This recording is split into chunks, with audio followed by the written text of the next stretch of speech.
më thënë drejtën, sot ishte një ndeshje që kishte rëndësinë e vet.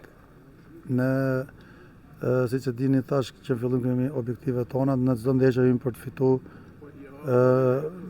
Si erdhi në ndeshja, ne ishim 2 gola në avantazh dhe në këtë pikë duhet të jemi ne mërzitur shumë dhe jo kundërshtari. Megjithatë, do të theksoj që ne luajmë për fanellën tonë, jemi profesionistë dhe nuk luajmë për askënd tjetër. Mas barazimit të ra skuadra psikologjisë me autogolin? Skuadra ra, por duhet të vlerësoj dhe grindën deri në fund çunave, sepse ne arritëm të barazojmë, krijuam akoma, po të kishte akoma dhe pak lojë, besoj që ne ndoshta mund ta kishte fituar ndeshjen. Dhe unë falenderoj gjithë djent për shpirtin e garës. Me kjo ndeshje sot ishte një ndeshje e një ritmi kategorisë parë, ju e pat dhe vetë emocione, gola. Urime.